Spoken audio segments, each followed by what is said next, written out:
Bismillahirrahmanirrahim. Assalamualaikum warahmatullahi wabarakatuh.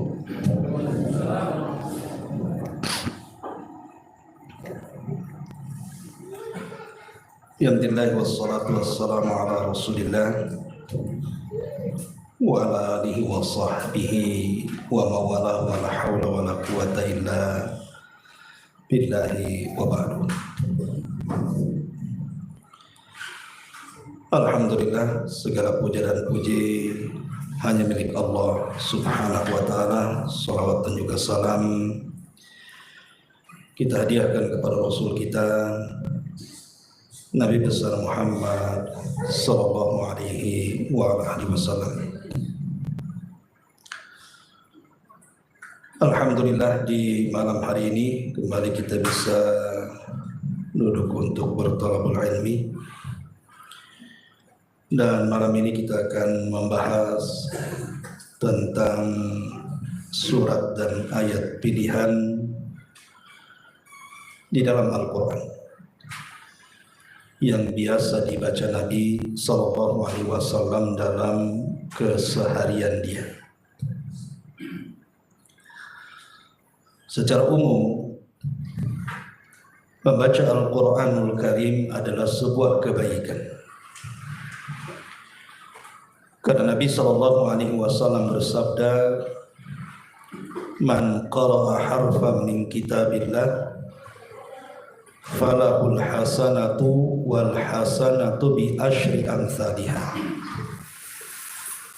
La aqulu alif lam mim harfun walakin alifun harfun wal lamun harfun wa mimun harfun." Siapa yang membaca satu huruf saja dalam Quran, kata Nabi SAW, maka setiap satu huruf yang kita baca dalam Quran itu akan mendapatkan satu kebaikan yang dilipat gandakan menjadi 10 kali lipat kebaikan. Aku tidak katakan alif lam mim satu huruf, tetapi alif satu huruf, lam satu huruf, mim satu huruf. Dari hadis ini kita tahu bahwa setiap bacaan Quran itu, walaupun kita tidak memahami maknanya, tetap mendapatkan 10 kebaikan per hurufnya. Apalagi kalau disertakan dengan mempelajari maknanya. Karena memang Al-Quran sendiri salah satu faedahnya adalah diibadahi bacaannya. Tapi walaupun demikian, tetap memahami Quran itu jauh lebih baik dibandingkan memahami huruf-hurufnya. Kita tidak mengingkari orang yang belajar tajwid, belajar tahsin itu baik. Tetapi lebih baik lagi kalau dia memahami isinya. Makanya ada istilah para ulama, fahmul hudud khairun min fahmil huruf. Memahami batasan-batasan isi Quran itu jauh lebih baik dibandingkan hanya mengenal dan memahami huruf-hurufnya saja. Artinya secara keseluruhan orang yang membaca Quran itu baik. Karena Al-Quran itu kalam Allah. Ketika kita membaca itu artinya kita sedang membaca kalimat-kalimat Allah. Tapi di sana ada surat-surat dan juga ayat-ayat pilihan yang oleh Nabi SAW selalu didawamkan pada kesehariannya. Tentu karena dalam ayat dan surat tersebut memiliki keistimewaan yang tidak dimiliki ayat dan surat yang lainnya. Artinya kita juga disunahkan untuk mengikuti apa yang dibaca Nabi SAW.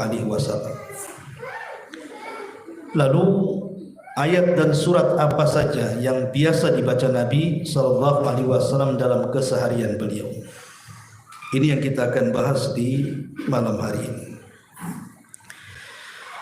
Ma'asyiral muslimin wal muslimat rahimani wa rahimakumullah. Yang pertama, Nabi SAW menyukai surah Al-Baqarah, tepatnya di ayat 255, atau yang kita kenal dengan ayat kursi. Saya kira saya, antum atau yang lainnya sudah hafallah ayat kursi ini. Karena ayat ini biasanya dipajang jadi kaligrafi. Bahkan penulis kaligrafi itu entah mengapa paling suka dia menulis ayat kursi.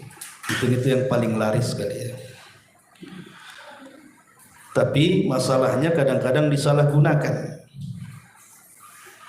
Ada sebagian masyarakat awam itu bahwa kaligrafi ayat kursi itu bisa mengusir setan. Padahal tulisan Quran di dinding itu tidak berpengaruh. Ayat itu berpengaruh kalau dibaca. Kalau maksudnya tulisan di dinding itu untuk supaya kita baca, mengingatkan kita dengan ayat itu setiap kita duduk, kita nengok, kemudian kita baca, ya tidak ada masalah. Tapi masalahnya dibaca pun tidak. Bahkan yang lebih parah, tidak bisa dibaca. Karena mungkin khot dari kaligrafi itu susah dibaca. Hanya tukang kaligrafi aja yang bisa baca, karena dia yang mencatat masalahnya. Nah, ayat kursi ini adalah ayat yang disukai Nabi SAW. Di antara hadis yang berkenaan dengan ayat kursi adalah sebuah hadis dari seorang sahabat namanya Ubay ibn Ka'ab radhiyallahu anhu. Jadi Ubay ibn Ka'ab radhiyallahu anhu satu hari berkata, Nabi SAW pernah satu hari mengajak bicara denganku. Kemudian mengatakan, ya Abal Mungdir. Abal Mungdir ini kunyah daripada Ubay ibn Ka'ab radhiyallahu anhu. Atadri ayya ayatin min kitabillahi ma'aka a'zam. Apakah kamu mengetahui ayat apakah dalam Quran yang paling agung? Maka Abul Mungdir radhiyallahu anhu mengatakan, Allah wa rasuluhu a'lam. Allah dan Rasulnya yang tahu. Tapi Nabi SAW tetap mendesak dengan pertanyaan itu kepada Ubay ibn Ka'ab sampai akhirnya Ubay ibn Ka'ab pun membaca ayat kursi, Allahu la ilaha illa huwal hayyul qayyum, sampai selesai.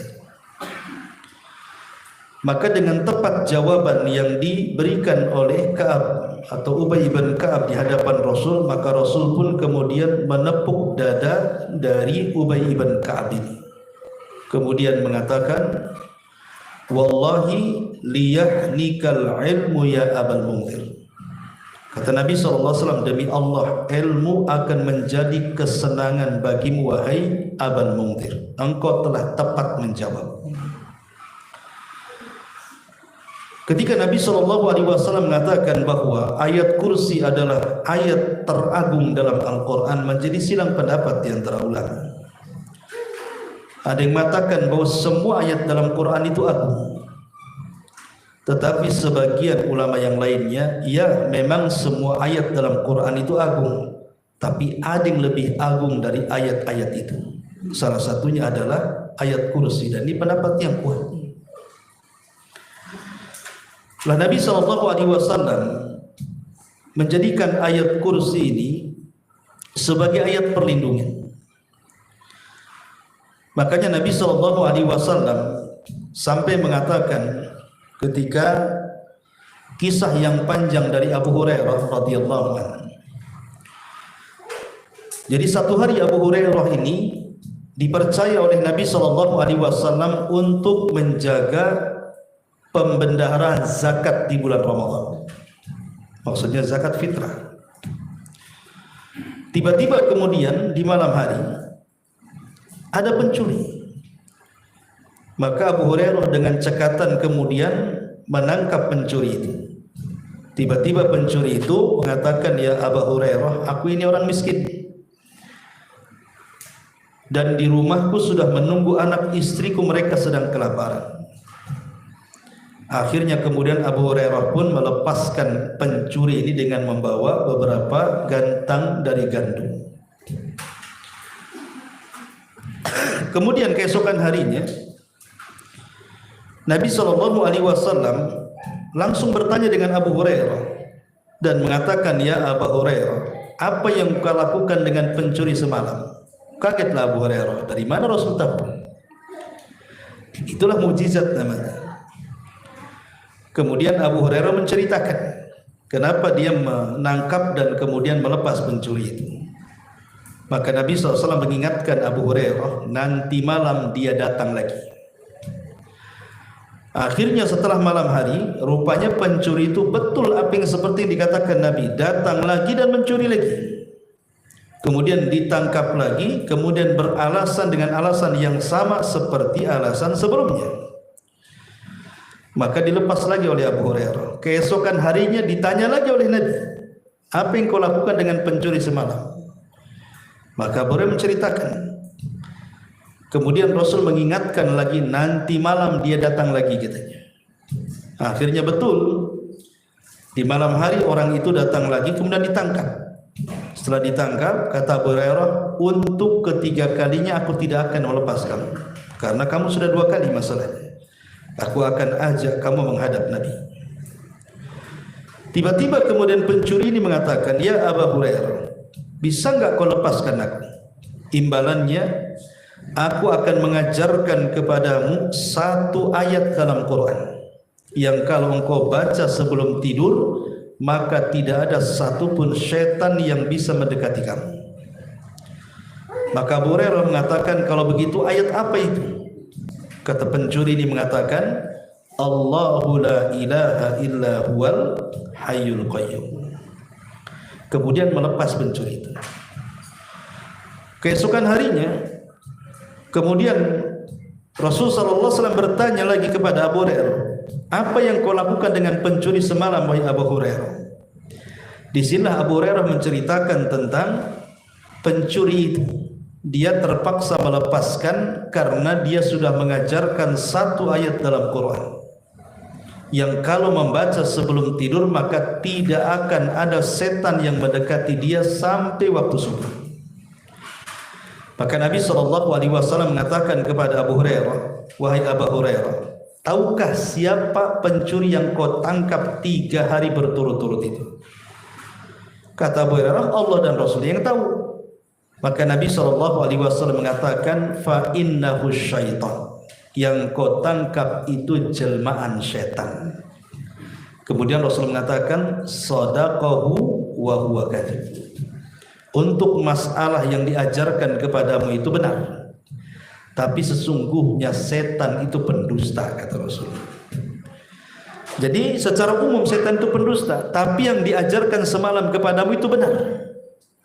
Artinya bahwa hadis ini mengajarkan kepada kita, lihat bagaimana setan sendiri yang membocorkan rahasia lemahnya mereka. Bahwa mereka tidak mungkin menggoda kita kalau kita membaca ayat kursi sebelum tidur kita. Dan ini kan keistimewaan. Makanya Nabi SAW mengajarkan kepada kita ayat kursi ini sebagai ayat perlindungan dari syaitan. Bahkan siapa yang membaca ayat kursi ini selepas sholat wajib dalam zikir, maka tidak ada yang menghalangi dia masuk surga kecuali kematian.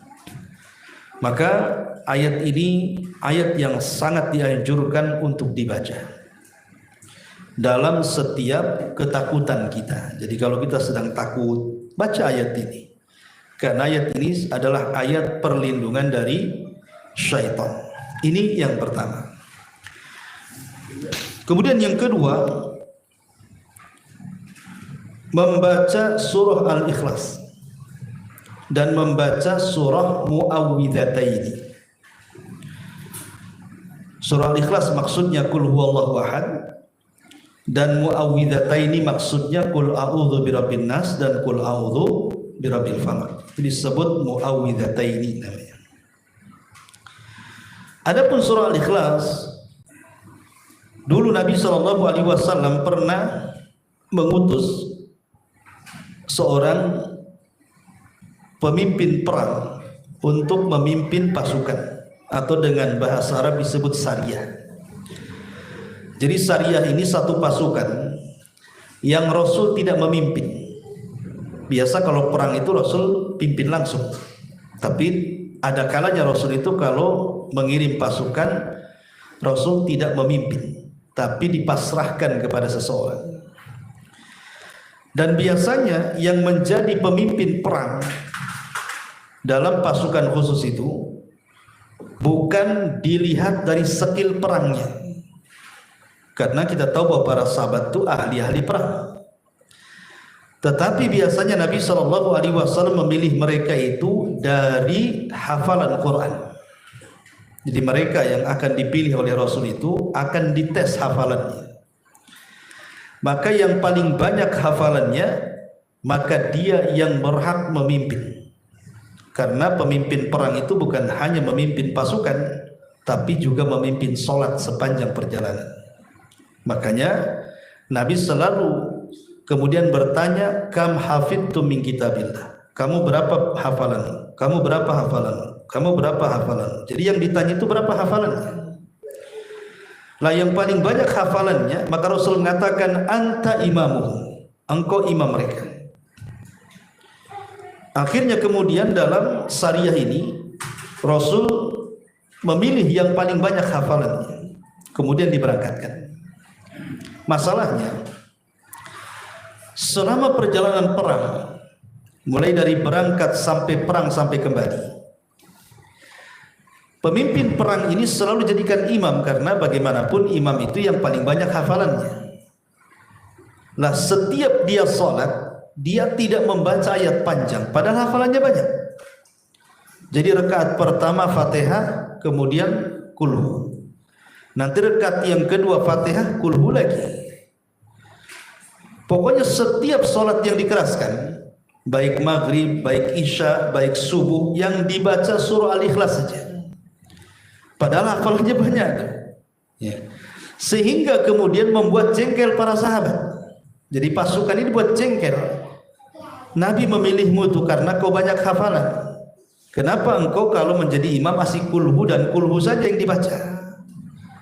Ya kayak kita juga lah, kulhu terus. Si kulhu saja. Nanti duhur kulhu lagi, asar ketemu lagi kulhu, maghrib ketemu lagi. Jadi akhirnya imam ini sebagai panglima perang mengatakan kepada pasukannya, kalau kalian tidak suka, kalian bisa sholat sendiri-sendiri, atau mungkin salah seorang di antara kalian menjadi imam menggantikan aku, katanya. Tapi sahabat tidak akan berani, karena siapapun yang sudah ditunjuk menjadi pemimpin harus ditaati, selama perintahnya itu tidak menyelisih Quran dan Sunnah. Sampai selesai peperangan, mereka pulang. Maka mereka menceritakan perkara ini kepada Nabi SAW. Soal pemimpin perang mereka. Mereka tidak mencacati soal pertempuran, tapi yang mereka kritik adalah soal imam dalam sholat. Kenapa sepanjang perjalanan dari berangkat perang sampai pulang asik kulhu saja yang dibaca? Jadi Nabi SAW penasaran. Kemudian dipanggillah pemimpin perang ini. Kemudian ditanya, saya mendengar engkau kalau sholat itu asik kulhu saja, kata Nabi. Apa yang menjadikan alasan kamu membaca surat itu terus? Maka kata pemimpin perang ini mengatakan, li'anni uhibbuha ya Rasulullah, karena aku suka dengan surat itu. Kemudian Nabi SAW bertanya, apa yang kau suka dengan surat itu? Maka pemimpin perang yang ditunjuk Rasul ini mengatakan, fa innaha sifatur rahman, karena dalam surat itu terkandung sifat-sifat Allah Subhanahu wa taala yang agung. Ahad, somad, lam yalid walam yulad walam yakul lahu kufuwan ahad. Itu kan sifat Allah yang mulia. Esa, semua orang bergantung. Allah tidak dilahirkan, tidak melahirkan. Tidak ada yang sekufu dengan Allah. Itu sifat Rahman, sifat yang agung. Aku suka dengan ini, kata sahabat ini. Maka Nabi SAW mengatakan kepada sahabat ini, hubbuka iyyaha adkhalakal jannah. Kecintaanmu kepada surat Qul Huwallah, jika itu alasannya, maka itulah menyebabkan engkau akan dimasukkan ke dalam surga. Kecintaanmu kepada surat itu karena terkandung isinya sifat Allah Subhanahu wa taala yang agung itu, maka ini bisa menyebabkan engkau masuk surga. Jadi sahabat ini mencintai kulhu karena isinya luar biasa. Kalau kita suka dengan kulhu itu karena pendeknya. Karena pendeknya itu kita suka, makanya diulang-ulang. Kalau bisa bagi dua lah kan. Intinya bahwa dari sini menunjukkan keagungan surah Al-Ikhlas di sini. Karena di dalamnya tauhid semuanya. Jadi surat Al-Ikhlas itu dari awal sampai akhir isinya tauhid. Tidak ada campuran yang lainnya. Makanya kenapa kemudian surah Qul Huwallah ini dinyatakan oleh Nabi SAW sebagai thuluthul Quran, sepertiga Quran.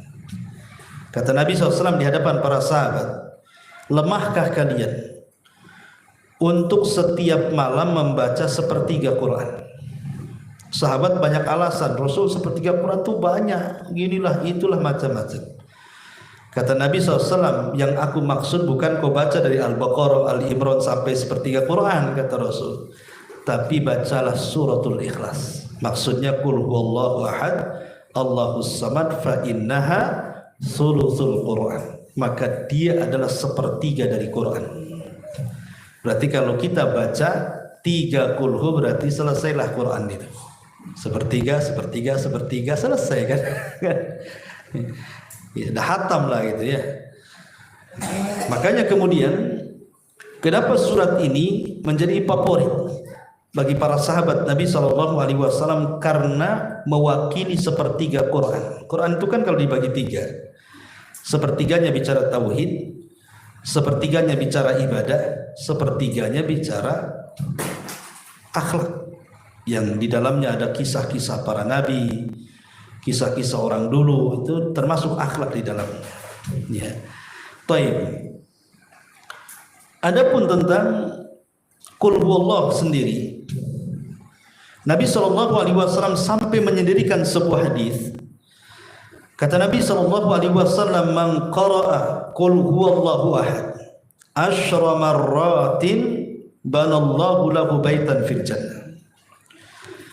Barang siapa yang membaca Qul Huwallahu ahad berapa kali? 10 kali dalam sehari semalam, maka sebagai balasannya, pahalanya, maka Allah akan bangunkan baginya 1 rumah di surga. Subhanallah, membaca Qul Huwallah 10 kali kan tidak harus dalam 1 kali duduk. Mungkin kita bisa nyicil kan gitu ya. Pamannya di pagi hari setelah subuh berapa kali, zuhur berapa kali, habis asar berapa kali, kan bisa malam berapa kali. Yang penting 10 kali, maka pahalanya akan dibangunkan 1 rumah di surga. Hadis ini disahihkan oleh Syekh Albani dalam Al-Jami' As-Shaghir. Ma'asyiral muslimin wal muslimat rahimani wa rahimakumullah. Adapun tentang muawwidhataini, Qul a'udzu birabbin nas dan Qul a'udzu birabbil falaq, maka surat ini disebut muawwidhataini, surat perlindungan. Sebelum turunnya 2 surat ini, Nabi SAW apabila berlindung dari keburukan atau dari syaitan atau dari hal-hal yang dia tidak suka, maka Rasul biasanya membaca doa panjang-panjang dengan doa ini, doa itu gitu ya. Tapi setelah turunnya 2 surat muawwidhataini, maka Rasul meninggalkan semua doa itu, kemudian hanya membaca 2 surat ini saja. Rasul mencukupkan dengan 2 surat ini dan meninggalkan semua doa perlindungan. Kenapa? Karena dengan 2 surat ini mencukupkan dari semuanya. Makanya kemudian dalam hadis Nabi sallallahu alaihi wasallam sampai mengatakan, unzilat alayya ayatun lam yura mithlahunna al-mu'awwidhataini. Telah diturunkan kepadaku, kata Rasul, ayat-ayat yang tidak pernah dilihat sebelumnya, bahkan tidak ada yang semisalnya. Kata Nabi sallallahu alaihi wasallam, mu'awwidhataini. Mu'awwidhataini artinya qul a'udzu birabbin nas dan qul a'udzu birabbil falaq. Kemudian juga hadis Abdullah bin Abbas radhiyallahu anhu. Jadi Abdullah bin Abbas pernah dikatakan oleh Rasulullah, ya ibn Abbas, ala adulluka bi afdali ma yata'awwadhu bihi al-muta'awwidhun. Wahai Ibnu Abbas, maukah ku habarkan kepadamu dengan yang paling afdal bagi seorang hamba berlindung kepada Allah dari perlindungan apapun? Maka dia berkata, apa itu wahai Rasul? Maka Nabi SAW mengatakan, Qul a'udhu birabbil falaq dan Qul a'udhu birabbin nas. Dari sini kita tahu bahwa kenapa surat ini disebut Mu'awwidhataini, dua surat perlindungan. Karena dua surat ini mencukupi semuanya. Jadi kalau kita ingin berlindung dari semua keburukan, baca dua surat ini, Qul a'udzu birabbin nas dan Qul a'udzu birabbil falaq. Kenapa? Pertama, kalau kita perhatikan makna daripada dua surat ini, pertama, al-isti'adzatu min syarril makhluqat. Dalam surah Al-Falaq kita diajarkan oleh Allah untuk berlindung dari semua keburukan makhluk yang diciptakan Allah. Karena makhluk yang diciptakan Allah itu kan tidak semua baik. Contoh umpamanya buah-buahan. Apa semua buah-buahan bisa dimakan? Tidak, ada yang beracun juga. Ya kan? Daun-daunan. Apa semua daun-daunan bisa dilalap? Tidak bisa juga. Ada daun-daunan yang membahayakan, bahkan beracun. Ya. Termasuk juga hewan-hewan. Ikan-ikanan, tidak semua ikan bisa dimakan. Ada juga ikan yang beracun. Tidak semua hewan itu jinak, ada juga hewan buas yang membahayakan. Tidak semua hewan itu tidak berbisa, ada juga hewan yang berbisa, bahkan kalau sampai menggigit kita bisa mati. Artinya tidak semua ciptaan Allah itu baik, pasti ada yang buruk. Lah kita berlindung dari keburukan yang diciptakan. Ini yang pertama. Ya. Kemudian yang kedua, al-isti'adzatu minasyurur allati tahdus fil laili. Dalam surah Qul a'udzu birabbil falaq kita diajarkan oleh Allah Subhanahu wa taala untuk berlindung dari keburukan malam hari, min syarri ghasiqin idza waqab, dari keburukan malam hari. Kenapa? Karena malam hari itu adalah waktu di mana seseorang terangsang untuk melakukan maksiat. Ada orang di siang hari baik-baik saja, ketika datang di malam hari timbul maksiatnya. Ya, karena malam hari itu kekuatan setan itu bertambah. Jadi kekuatan setan di malam hari itu bertambah dibandingkan kekuatan setan di siang hari. Makanya kita lihat maksiat-maksiat itu lebih banyak dilakukan di malam hari. Ya, diskotik, lokalisasi, orang mabuk, ya, orang maksiat, merampok, mencuri, kemudian juga tawuran, macam-macam kan? Ya, itu semua terjadi di malam hari. Termasuk tukang sihir. Tukang sihir ini, mereka kalau melancarkan sihirnya jarang di siang hari, pasti di malam hari. Ya. Termasuk juga hewan-hewan atau binatang-binatang yang berbisa, itu keluarnya di malam hari, ular, kalajengking dan yang semacamnya. Bahkan bakteri, adanya wabah seperti kemarin corona dan yang semacamnya, itu lebih menyebar di malam hari. Makanya kenapa? Karena malam hari ini tempat menguatnya kejahatan apapun, maka kita disuruh berlindung dari malam hari, min syarri ghasiqin idza waqab. Ini yang kedua. Yang ketiga, al-isti'adzatu min syarri nufus al-khabithah minas sawahir mimman ya'kidna uqdan fil quyuti wa yanfusna 'alaiha. Kita diajarkan berlindung oleh Allah Subhanahu wa taala dari jiwa-jiwa yang buruk. Siapa jiwa-jiwa yang buruk? Mereka tukang-tukang sihir. Tadi saya katakan tukang sihir itu kalau beraksi di malam hari. Jarang tukang sihir itu beraksi di siang hari karena kekuatan mereka tidak maksimal. Dari mana kita tahu bahwa siang hari kekuatan tukang sihir tidak maksimal? Dari kisahnya Nabi Musa. Jadi ketika Nabi Musa berduel dengan tukang sihir, yang menentukan waktu adalah Nabi Musa. Ketika Fir'aun mengatakan kepada Musa, pilihlah waktu sesukamu, maka Musa alaihi salatu wassalam memilih waktu duha. Musa tidak memilih malam hari, tapi memilih di waktu duha untuk duel dengan tukang sihir Fir'aun. Kenapa? Kata ahli tafsir, karena Musa tahu bahwa kelemahan tukang sihir itu ada di siang hari. Makanya dia berduel di siang hari. Ya. Jadi tukang-tukang sihir ini mereka melancar dikatakan di malam hari. Dan dalam dunia perdukunan, sihir itu adalah seburuk-buruknya dunia paranormal. Kalau tukang ramal, ikhwan, dia tidak menyakiti orang. Tukang ramal itu dia dusta saja. Nanti akan terjadi itu paling khawatir aja paling tinggi. Ya. Tapi kalau tukang sihir ini bukan membuat orang khawatir, dia bisa menyakiti, dia bisa membuat orang sakit, dia bisa membuat orang stroke, dia bisa membuat orang tidak bisa apa-apa, berbaring, tidak bisa melihat dunia, bahkan sampai kepada kematian, bahkan sampai ribut gitu ya, suami istri bercerai dan begitu seterusnya. Makanya karena buruknya masalah sihir ini, makanya kenapa kita diajarkan untuk berlindung. Karena sihir ini tidak mesti dilancarkan oleh orang-orang yang memang hasad kepada kita. Umpamanya orang itu datang ke dukun, tolong Pak dukun sihir si anu. Tidak mesti. Bisa saja sihir itu dari mata-mata yang hasad. Makanya kemudian yang keempat, kita disuruh berlindung dari orang yang hasad apabila hasad kan? Kenapa? Karena orang hasad itu kalau dia hasad sekali dengan kita, terkadang mata-mata mereka ditempeli syaitan. Kemudian dari mata-mata mereka terpancar sihir. Dan kebanyakan orang mati itu karena penyakit mata, penyakit ain dalam bahasa Arab. Kebanyakan orang meninggal ikhwan, itu karena penyakit mata. Jadi mata-mata yang hasad yang kita pandang, dalam mata itu ada syaitan kemudian menyihir kita.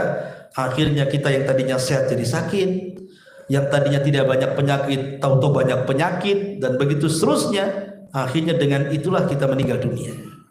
Ya, makanya kenapa kita disuruh untuk berlindung dari orang hasad, karena orang hasad ini tidak tahu mata yang mana yang hasad dengan kita. Coba antum di sini tinggal di sini, kita tidak tahu tetangga mana yang hasad dengan kita. Kadang depan kita senyum saja, rupanya dia pula yang paling hasad dengan kita. Kita tidak tahu. Makanya kenapa kita disuruh untuk melawan hasad itu dengan lawannya. Karena melawan orang hasad itu sama dengan melawan setan. Setan kan tidak nampak, sulit kita melawan yang tidak nampak kan itu. Makanya lawanlah hasad dengan lawannya. Dengan cara apa? Kalau orang hasad itu menginginkan supaya nikmat kita hilang, maka kita berdoa kepada Allah supaya nikmat kita bertambah. Dengan cara apa? Banyak-banyak doa minta berkah kepada Allah. Jadi kalau kita baru beli rumah, kita berdoa, ya Allah berkahi rumah saya. Kalau kita baru punya anak, ya Allah berkahi anak saya. Kalau kita baru beli sepeda motor, kita minta, ya Allah berkahi sepeda motor saya. Jadi minta berkah. Ya. Dan ingat bahwa kebanyakan orang yang terkena penyakit ain ini karena terlampau banyak dipandang orang. Makanya saya nasihatkan kepada antum atau pengajian yang didengar siapapun, jangan suka selfie. Ya, hari ini tuh banyak orang selfie kan. Dikit-dikit karena handphone di tangan, makan selfie, renang selfie, di jalan pula selfie. Jadi ketabrakan gitu. Coba, semua selfie, baru bayinya baru brojol selfie sama bayinya. Semua jadi isi Facebook, isi TikTok, isi Instagram, semua gambar dia dari A sampai Z. Itulah kenapa kemudian menimbulkan orang hasad. Menimbulkan orang hasad yang terkena penyakit ain, akhirnya tanpa sadar orang itu bisa kesihir. Kalau dulu ya kan, kalau menyihir orang, biasanya kan Pak Dukun minta foto kan. Susah itu kita nyari foto tuh. Harus nyuri dulu ke rumahnya kan, yang mau disihir itu. Rupanya karena malam-malam salah ngambil foto, mau disihir anaknya, kena foto neneknya. Akhirnya neneknya kena sihir. Ya. Kalau sekarang nggak perlu tengok rumah, tengok Instagramnya, foto dia semua kan gitu ya. Tengok Facebooknya, foto dia semua, nggak perlu nyuri-nyuri lagi di rumah. Ini kan bahaya sebenarnya ya. Jadi kadang-kadang kalau ada manfaatnya ya bolehlah ya. Tapi kalau tidak ada manfaatnya seperti dakwah nggak ada masalah gitu. Tapi kalau nggak ada manfaatnya apa? Yang saya sayangkan kadang-kadang ustadz-ustadz pun main selfie juga zaman sekarang ini. Aduh kacau. Kalau ditegur, ustadz si Anu aja tukar selfie, masa saya tak boleh ustadz katanya. Nah, jadi dari dalil pula jadinya ya. Ini juga jadi masalah. Baik, kemudian juga yang kelima, kita berlindung dalam itu dalam Qul a'udzu birabbil falaq kan 4 musuh. Tapi yang paling besar adalah was-was. Was-was itulah yang menjadikan kita ini suka maksiat. Awalnya tenang-tenang di rumah, datang setan membisikkan, udahlah daripada kau nganggu di rumah, berangkatlah ke sana, maksiat kau di sana kan itu. Akhirnya yang tadinya hendak mau maksiat jadi maksiat. Atau mau ke masjid, udahlah nggak usah ke masjid, tidur aja. Akhirnya tidur, nggak usah ke pengajian. Itu was-was itu akhirnya apa? Memutus semua kebaikan dan mendorong kita untuk melakukan kejahatan. Makanya kita disuruh untuk berlindung dari was-was, dan itu ada dalam suratun Nas.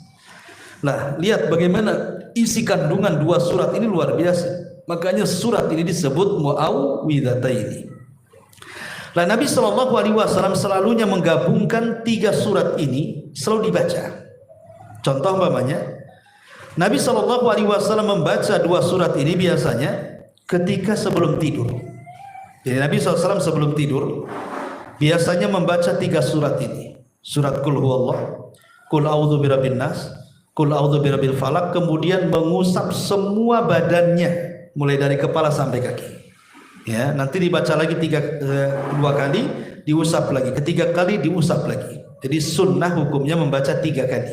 Setiap bacaan diusap dari kepala sampai kaki. Setiap bacaan diusap dari kepala sampai kaki. Untuk apa? Supaya kita mendapatkan perlindungan. Jadi selama tidur kita akan terhindar dari orang yang hasad, kita akan terhindar dari sihir, kita akan terhindar dari makhluk yang akan menyakiti, bakteri yang akan menyakiti kita, wabah-wabah, hama-hama atau apa saja namanya. Kalau kita membaca 3 surat ini sekaligus sebelum tidur, maka semua keburukan tidak mungkin sampai kepada kita. Dan itu Rasul membiasakan seperti itu. Padahal kita tahu bahwa Nabi SAW maksum, ya. Nabi SAW itu terjaga dan dijaga oleh Allah Subhanahu Wa Taala. Tapi Rasul mengajarkan kepada kita membaca 3 surat ini dan minta perlindungan kepada Allah untuk ditiru umatnya. Kalau Nabi SAW saja membaca setiap malam sebelum tidur, pada Rasul itu dijaga oleh Allah Subhanahu Wa Taala, mestinya kita lebih menjaga dengan membaca 3 surat yang sangat dicintai Nabi Sallallahu Alaihi Wasallam, Qul a'udzu birabbin nas dan Qul a'udzu birabbil falaq, serta Qul huwallahu ahad. Ma'asyiral muslimin wal muslimat rahimani wa rahimakumullah. Jadi Rasul biasa membaca kapan? Sebelum tidur. Atau Nabi Shallallahu Alaihi Wasallam terkadang membaca setelah sholat. Biasanya Rasul membaca setelah sholat, Qul a'udzu birabbin nas, Qul a'udzu birabbil falaq, Qul huwallahu, ayat kursi, dan begitu seterusnya. Ini yang kedua. Yang ketiga, surat pilihan adalah surah Al-Kafirun. Surah Al-Kafirun ini ikhwan, itu ulama menyebutnya suratul ikhlas. Jadi surah Al-Ikhlas itu ada 2 dalam Quran. Pertama Qul huwallahu ahad, yang kedua Qul ya ayyuhal kafirun. Itu dua-duanya disebut suratul ikhlas. Kenapa? Kalau surah Al-Ikhlas itu bicara tentang rububiyah. Kalau kita belajar tauhid, pembagian tauhid, ada namanya rububiyah, uluhiyah, dan asma dan sifat, ya. Jadi surah Al-Ikhlas ini, Qul huwallahu ahad, itu bicara 2 tauhid. Pertama rububiyah, yang kedua asma dan sifat. Tapi kalau surah Al-Ikhlas maksudnya Al-Kafirun, Qul ya ayyuhal kafirun, itu bicara tentang uluhiyah. Jadi kalau kita gabung membaca dua surat ini, surah Qul huwallahu ahad, kemudian surah Qul ya ayyuhal kafirun, berarti sempurnalah tauhid kita. Karena kita menggabungkan tiga tauhid di situ ya. Tauhid rububiyahnya ada, tauhid asma dan sifatnya ada, tauhid uluhiyahnya ada.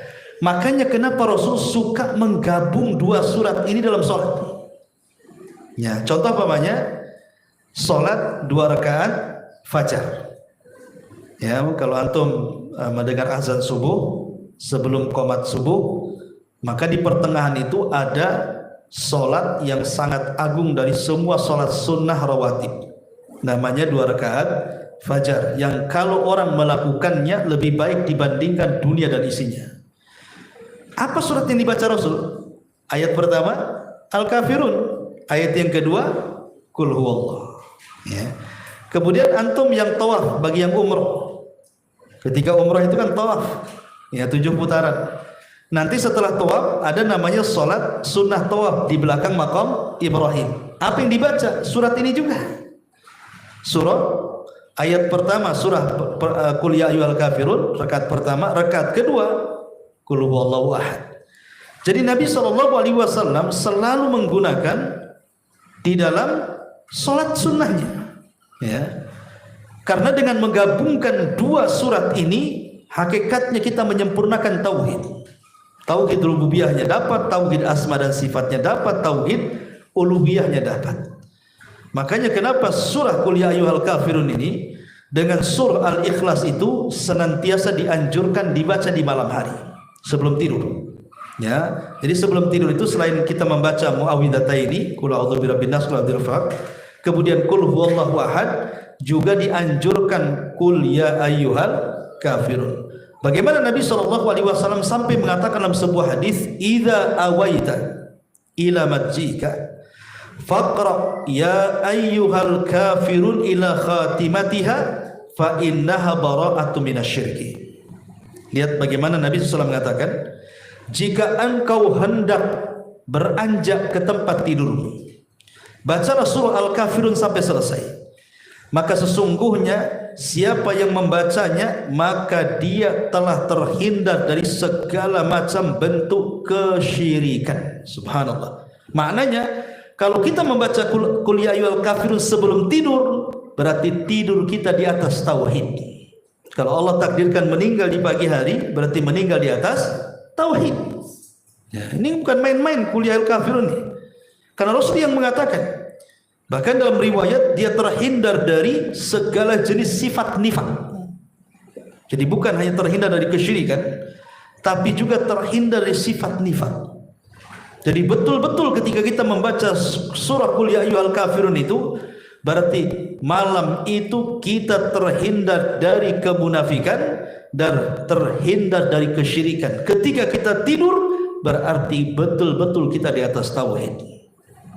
Ya, jadi jangan remehkan membaca Qul ya ayyuhal kafirun sebelum tidur. Ya.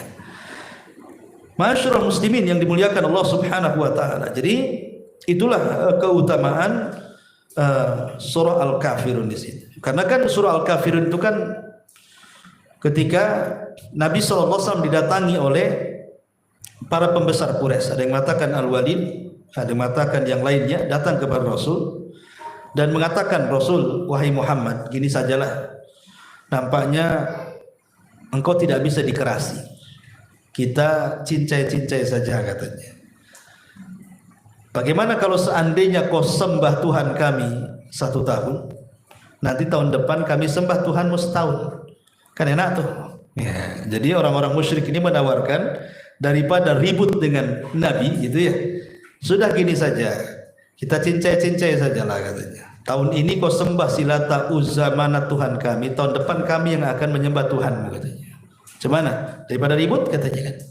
Maka Rasul terdiam sampai turun ayat ini, Qul ya ayyuhal kafirun la a'budu ma ta'budun. Enak saja kan itu ya. Katakan kepada orang-orang kafir, saya tidak mungkin menyembah Tuhan kalian sebagaimana kalian pun tidak mungkin menyembah Tuhanku. Di akhir ayat lakum dinukum waliyadin lah kan gitu. Nah, jadi memang asbab nuzulnya saja di sini menunjukkan apa? Bara'atun minasyirki, berlepas dari semua jenis kesyirikan. Rasul menolak, tidak mau. Ya, karena kalau seandainya Rasul mau, jangankan setahun menyembah Lata Uzza, 1 detik menyembah Lata Uzza saja sudah menghancurkan tauhid. Makanya Allah Subhanahu wa taala sampai mengatakan kepada Rasul, la in asyrakta la yahbatanna amaluka wa la takunanna minal khasirin. Hai Muhammad, kalau engkau melakukan kesyirikan, maka habis amalan. Habis amalan. Padahal Nabi SAW seorang Nabi, seorang Rasul. Kalau melakukan kesyirikan saja habis amalnya, apalagi pula kita akan begitu. Makanya kenapa kemudian ayat ini sangat agung sekali. Surah Al-Kafirun surat yang sangat agung sekali. Jangan tinggalkan dalam setiap malam kita. Kemudian yang keempat, Surah Al-Baqarah ayat 285 sampai 286. Atau yang kita kenal dengan amanar rasulu bima unzila ilaihi min rabbih sampai kepada fangsurna alal qaumil kafirin. 2 ayat saja. Itu disebut 2 ayat akhir daripada Al-Baqarah. 285 sampai 286. Kenapa kemudian 2 ayat ini sangat agung dan disukai Nabi? Nabi mengatakan dalam sebuah hadis dari Abi Mas'ud Al-Badri radhiyallahu anhu, man qara'a bil ayataini min akhir suratil Baqarati fi lailatin kafatahu.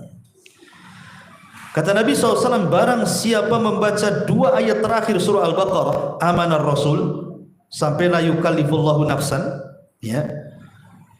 Kata Nabi SAW, siapa yang membaca 2 ayat akhir daripada surah Al-Baqarah di malam hari, maka dia sudah mencukupi dirinya. Apa kalimat mencukupi di sini? Ulama berselisih pendapat apa kalimat mencukupi di sini.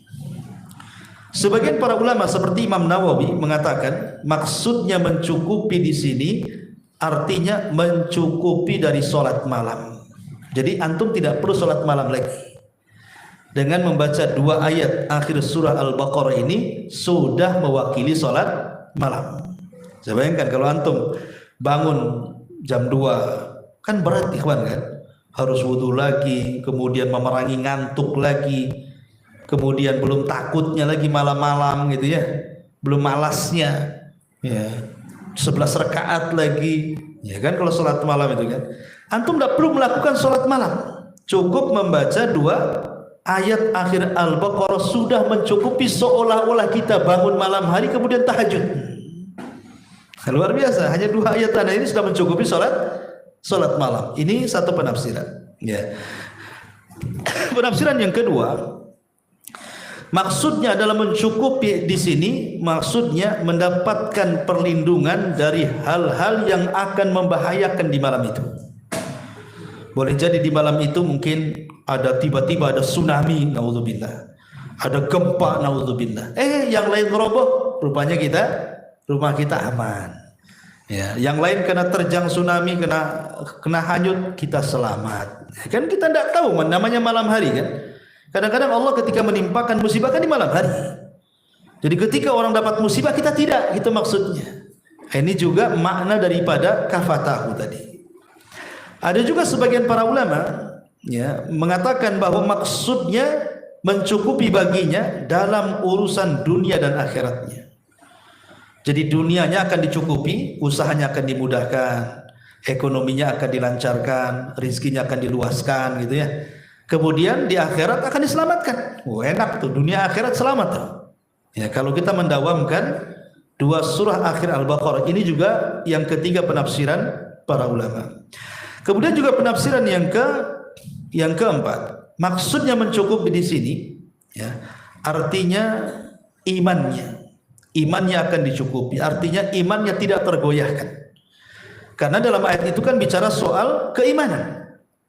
Jadi iman kita akan dicukupi, maksudnya tidak akan tergoyahkan dengan semacam godaan-godaan dunia, godaan-godaan syahwat, godaan-godaan syubhat. Kan godaan-godaan iman tuh banyak. Tapi orang yang mendawamkan dua ayat ini akan dijaga keimanannya. Dan ini nikmat yang paling besar ya kawan. Kita istiqomah itu paling besar, susah istiqomah itu. Dan istiqomah itu nikmat Allah yang paling besar di semua nikmat yang ada. Lah dengan mendawamkan dua ayat ini maka kita dicukupkan keimanan kita, maknanya kita akan diberikan keistiqomahan. Nah ini lihat bagaimana kandungan dua ayat di akhir surah Al-Baqarah ini, ayat 285 dan 286. Dan Nabi SAW biasanya membaca ayat ini di malam hari. Ya, Rasulullah SAW membaca ayat ini di malam hari sebelum tidur. Ya. Ini kemudian juga yang kelima, surah As-Sajdah. Surah As-Sajdah. Maksudnya surah As-Sajdah itu ma'ruf ya. Surah Alif Lam Mim Tanzil. Kalau dalam bahasa Quran namanya As-Sajdah. Di situ ada ayat yang kalau kita baca disunahkan sujud tilawah. Biasanya dibaca di hari Jumat di waktu sholat subuh. Ya, disunahkan di waktu sholat subuh membaca surah Sajdah bagi imam. Ya, di situ juga ada sujud tilawah. Lah sujud tilawah ini kenapa disyariatkan? Jadi ketika kita sedang sujud tilawah, setan itu menangis. Disebutkan dalam hadis, setan itu sakit hati dengan kita. Kemudian iblis akan mengatakan di hadapan kita yang sujud tilawah itu, dulu Allah perintahkan aku sujud, aku pun enggak sujud. Tapi hamba ini diperintahkan sujud, dia langsung sujud. Maka dia dapat sorga, aku dapat neraka. Sambil menangis dia pergi. Ya. Jadi kita membaca surah As-Sajdah sampai kepada sujud tilawah itu bisa membuat setan sakit hati itu. Ya, dan itu sebuah keistimewaan kita bisa melawan syaitan. Ya, makanya disunahkan surah Sajdah juga setiap hari Jumat. Kemudian juga selain surah As-Sajdah yang dibaca itu surah Al-Insan biasanya. Yang keenam surah Al-Insan. Surah Al-Insan juga dibaca ketika Jumat di waktu sholat subuh. Biasanya As-Sajdah, Al-Insan, ya, ataupun biasanya membaca surah Al-Jum'ah dan Munafikin. Itu terkadang Rasul membaca surah Al-Jum'ah atau surah Al-Munafikin. Kemudian yang nomor 7 adalah suratul Mulk. Ini suratul Mulk ini penting dibaca sebelum tidur. Karena ada hadis Nabi SAW mengatakan, kata Nabi SAW dari hadis Abi Hurairah radhiyallahu anhu, inna suratan minal Qur'an 30 ayatan syafa'at li rajulin hatta ghufira lahu wa hiya suratu tabarakalladzi biyadihil mulku. Kata Nabi SAW, ada satu surat dalam Quran yang terdiri dari 30 ayat dan dapat memberikan syafaat bagi yang membacanya sampai diampuni dosa-dosanya. Kemudian Rasul membaca tabarakalladzi biyadihil mulku wa huwa ala kulli syai'in qadir, suratul Mulk. Bahkan dalam hadis yang lain Nabi SAW menyebutnya al-mani'atul munjiyah. Jadi suratul Mulk itu sebagai al-mani'ah. Mani'ah itu penghalang, al-munjiyat itu penyelamat. Maksudnya penghalang dari sini apa? Penghalang dari fitnah dan azab kubur. Jadi orang yang meninggal dan dia mendawamkan membaca suratul Mulk, apalagi sampai memahami maknanya dan mempelajarinya, maka dia akan terhindar dari dua pertanyaan mungkar dan nakir. Secara otomatis dia akan terhindar dari azab kubur. Ya, makanya disebut para ulama sebagai suratul mani'atul munjiyah. Ini surah yang luar biasa juga ya. Ya, maka biasakan membaca suratul Mulk di malam hari sebelum tidur, karena dia bisa menjadi syafaat bagi pembacanya dan dia bisa membela kita dalam kuburannya sehingga kita bisa terhindar dari fitnah dan azab kubur bagi yang suka membaca dan memahaminya. Ini tak kalah hebatnya juga suratul Mulk ya. Kemudian juga surah yang biasa dibaca Nabi SAW adalah surah Az-Zumar dan surah Bani Israel. Surah Bani Israel itu maksudnya surah Al-Isra. Nabi SAW suka membaca dua surah Az-Zumar dan surah Al-Isra ini biasanya sebelum tidur juga. Kadang dia membaca suratul Mulk, dia membaca surah Az-Zumar, terkadang dia juga membaca surah Al-Isra. Ini 3 surat ini biasa dibaca Nabi SAW di malam hari. Kemudian yang nomor 10 surah Al-Kahfi. Jelas surah Al-Kahfi ini oleh Nabi SAW dianjurkan dibaca di hari Jumat.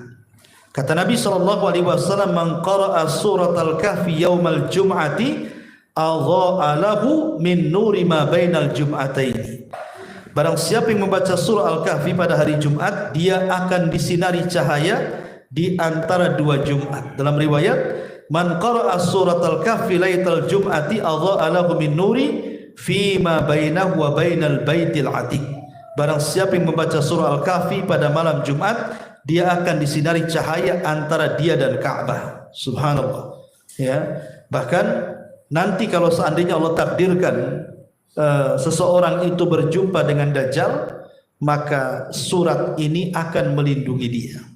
Makanya kenapa salah satu perlindungan dari fitnah terbesar di dunia melawan Dajjal adalah surah Al-Kahfi. Kenapa coba? Karena sebuah fitnah yang dibawa Dajjal itu semua terangkum dalam surah Al-Kahfi. Dajjal membawa fitnah harta. Dalam surah Al-Kahfi itu ada cerita Ashabul Jannataini. Kemudian Dajjal akan membawa fitnah kekuasaan. Dalam surah Al-Kahfi itu ada kisah Dzulqarnain, bercerita tentang kekuasaan. Ya. Kemudian fitnah Dajjal itu fitnah agama, menjadikan orang kufur dan mengikuti dia dan menuhankan dia. Dalam surah Al-Kahfi itu ada kisah Ashabul Kahfi yang menyelamatkan agamanya kemudian lari ke dalam gua, bertidur selama 300 tahun tambah 9 tahun, artinya 309 tahun dalam gua. Kenapa ada 9 tahun ya? Ini menurut kalender. Kalau menurut kalender Masehi berarti 300 tahun. Kalau menurut kalender Qamariyah, kalender Hijriah berarti 309 tahun. Makanya Quran mengatakan 309 tahun. Pakai dan, gitu ya. Karena dilihat dari ikut penanggalan apa di situ ya. Nah, kemudian Dajjal juga fitnahnya apa? Fitnah ilmu. Ya, di situ ada cerita Nabi Khidir dan Nabi Musa yang mencari ilmu juga kan itu ya. Jadi semua fitnah yang dibawa Dajjal itu terangkum dalam kisah-kisah itu. Makanya orang yang membaca surah Al-Kahfi itu akan terhindar dari fitnah Dajjal. Itu alasannya kenapa tidak mengambil surat-surat yang lainnya gitu ya. Kan Quran itu banyak, ada Al-Baqarah, Al-Imran. Kenapa mesti surah Al-Kahfi untuk melawan Dajjal? Karena fitnah yang dibawa Dajjal itu semua terangkum dalam surah Al-Kahfi. Makanya dianjurkan dibaca di hari Jumat. Ya, entah siangnya entah malamnya, maka sangat dianjurkan. Dan tidak dianjurkan baca surah Yasin, ya, yang dianjurkan surah Al-Kahfi. Ya. Ini diantara dan banyak lagi. Ya. Cuma di sana ada surat-surat yang secara riwayat lemah dan maudhu. Tapi diyakini di masyarakat itu bahwa surat-surat itu dianjurkan dibaca. Tapi kalau menilik hadis-hadisnya rupanya tidak ada yang sahih. Contoh umpamanya membaca surah Yasin setelah fajar. Setelah sholat subuh membaca surah Yasin, katanya kebutuhan dunia akhiratnya akan dipenuhi. Hadisnya semua maudhu. Tidak ada syariatnya. Ya. Kemudian juga tentang membaca surah Al-Waqiah setelah zuhur, maka akan dihindari dari kefakiran dunia akhirat. Semua hadisnya lemah, tidak ada yang sahih. Ya, orang yang baca surah Al-Waqiah setelah zuhur akan dihindarkan dari kefakiran, maka semua hadisnya tidak ada yang sahih. Ya, termasuk juga membaca surah Ar-Rahman setelah asar. Maka Allah Subhanahu wa taala akan merahmati dan akan memberikan kekuatan dalam hidupnya. Ini pun semua hadisnya tidak ada yang sahih. Kemudian juga membaca surah Ad-Dukhan setelah maghrib, maka 70.000 malaikat akan mendoakannya. Ini pun semua hadisnya tidak ada yang sahih. Semuanya lemah, bahkan sampai dimasukkan oleh para ulama kepada hadis maudhu'at, hadis-hadis yang palsu. Jadi kalau kita hendak mengamalkan membaca bacaan dari surat-surat atau ayat-ayat itu, maka pastikan perintahnya sahih atau tidak. Ya, supaya ada pengaruhnya. Sebab kalau tidak sahih berarti kita terjerumus pada bid'ah kan gitu. Tidak akan diterima amalan kita. Maka dalam setiap perkara pastikan riwayat-riwayatnya sahih, karena kalau riwayat-riwayatnya sahih tentu akan berpengaruh dari setiap bacaan yang kita baca.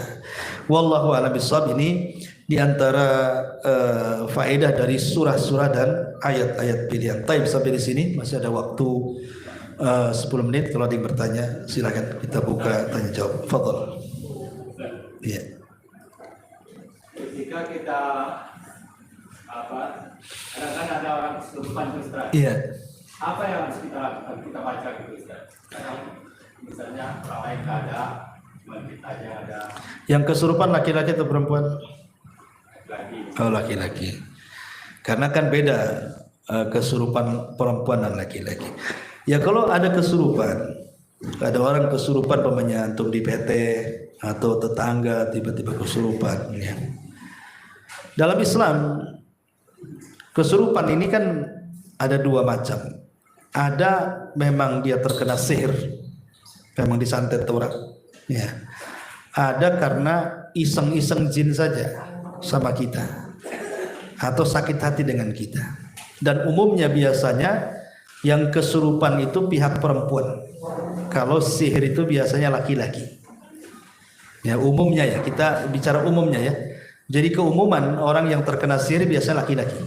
Tapi kalau kesurupan ini biasanya perempuan. Tapi ada juga laki-laki kesurupan. Ya, perempuan kena sihir ada juga gitu. Tapi umumnya seperti itu. Tapi kalau kita melihat fenomena seperti itu, maka penanganan yang pertama yang antum harus lakukan kalau memang laki-laki, ya antum minta bantuan seseorang untuk memegangnya, kemudian antum meruqyah dia. Meruqyah dengan Al-Quran itu sangat dianjurkan. Surat apa saja. Umpamanya antum tidak paham ayat-ayat ruqyah karena belum belajar. Ya, kan ayat ruqyah itu ada sebenarnya. Tetapi bukan berarti Quran selain ayat-ayat ruqyah itu tidak bisa dijadikan ruqyah. Semua ayat dalam Quran itu obat. Pertama antum berwudu, ya. Tentu kalau meruqyah kan kita harus suci ya, supaya lebih berpengaruh kan itu ya. Kemudian di daerah situ kalau ada gambar-gambar, maka gambar-gambar itu dibalik dulu, entah ada foto entah apa gitu kan di rumahnya, balik-balikan aja dulu. Kalau bisa jangan ada gambar. Nah, gambar yang bernyawa maksudnya kalau gambar-gambar gunung ya tidak apa-apa. Atau ada patung-patung di situ, entah ada patung kuda atau apa, antum pakai kain tutup aja kan itu ya sementara. Ya. Nah, kemudian antum berwudu, kalau bisa memang orang itu suruh wudu, kalau enggak memang lagi ngamuk lagi apa, disuruh-suruh pun enggak sadar gitu kan. Ya udah kita saja. Kemudian dia jangan sampai terbuka auratnya, tutup. Kalau dia pakai pakai kolor. Nah, ambil kain tutup auratnya. Nah, mulailah antum niat membaca Quran dengan diniatkan kesembuhan. Harus ada niat. Kalau antum baca Quran saja, ya dapat pahala 1 huruf 10 kebaikan. Tapi tidak ada pengaruh untuk ruqyah. Ya, jadi ruqyah itu ada niat karena dia amalan. Kata Rasul, innamal a'malu binniyat. Amal itu ditentukan niatnya. Antum niat saya membaca ini karena Allah untuk menyembuhkan orang ini. Kemudian antum baca Quran. Kalau antum tidak membawa mushaf dan tidak ada mushaf di situ, maka surat apa yang antum hafal dari juz amma, dari surat-surat pendek diulang-ulang aja. Antum baca ya tabat setabat. Idza zulzilatil ardu itu. Al-Qari'ah Al-Qari'ah. Kalau tidak hafal itu aja ulang-ulang. Ya, ulang-ulang sampai nampak ada pengaruhnya di situ. Sampai nampak kalau dia kesurupan pasti ada pengaruhnya. Dan antum baca pelan-pelan, tidak usah tergesa-gesa. Ya, tartil saja, baca saja, ya. Tidak usah dan antum tidak perlu tegang. Baca, ya nanti ada pengaruhnya insyaallah. Ada pengaruhnya insyaallah. Nah, setelah ke peristiwa ini ya antum belajarlah ruqyah kan itu supaya lebih mantap lagi. Ini kan ceritanya mendadak ada orang kesurupan. Kita harus melakukan apa sementara kita bukan ahli ruqyah. Ya sudah gitu aja langsung. Ke gambar tutup, ada patung tempel, auratnya tutup, kita ambil wudu, langsung baca Quran. Diniatkan kesembuhan. Diulang-ulang dengan santai. Ya, dengan tartil maksudnya. Insya Allah dengan cara itu dia akan tenang. Insya Allah kita harus punya keyakinan dan jangan terpikir coba-coba. Jangan coba-coba, karena sesuatu yang sifatnya coba-coba itu kebanyakan tidak berhasil. Saya contohkan kisah dari Haywah ibn Shureh, seorang ulama tabi'in. Dengan yakinnya Haywah ibn Shureh tentang fadilah sedekah. Rasul mengatakan ma naqasa min mali sadaqah, tidak akan berkurang harta yang disedekahkan. Maka dia bersedekah dengan hartanya yang cukup banyak. Karena dia sangat yakin bahwa sedekah akan diganti sama Allah. Akhirnya dilihat oleh anak pamannya Ibnu Ammi. Ya, kok Haywah ini sepupunya kok sedekah itu kan rezekinya makin banyak, usahanya makin lancar. Jadi dia ingin meniru. Akhirnya ditiru, dia bersedekah juga seperti Haywah saudaranya. Tapi tak ada juga usahanya makin bangkrut kan gitu ya. Tak ada pula tanda-tanda dimudahkan rezekinya gitu. Jadi dia bertanya kepada Haywah, "Ya Haywah, kenapa sedekahmu itu kok bisa melancarkan rezekimu sementara sedekahku tidak seperti itu?" Kata Haywah, "Ya, karena engkau melakukannya bitajribati wa ana utihi bi thiqati billah." Dia mengatakan karena engkau melakukannya coba-coba, tapi aku melakukannya karena keyakinan. Ya kan? Kalau keyakinan terpengaruh dia. Setiap amalnya kalau perlu keyakinan itu pasti berpengaruh. Tapi kalau coba-coba nggak ada pengaruhnya. Makanya ruqyah juga kalau coba-coba nggak ada pengaruhnya. Harus yakin bahwa Quran itu kalam Allah bisa menyembuhkan. Harus yakin. Ya, kalau dengan coba-coba ya coba-coba aja, coba-cobalah saya. Udah jinnya kabur gitu. Jangan coba-coba, harus yakin. Ya, bahwa Quran itu berkhasiat. Quran itu ajaib, penuh keajaiban. Ya, wallahu a'lam. Ya. Dah, baik, sampai di sini. Kalau sudah kita tutup. Subhanallah bihamdika, asyhadu an la ilaha illa anta astaghfiruka wa atubu ilaik. Allahu ta'ala alam. Assalamualaikum warahmatullahi wabarakatuh.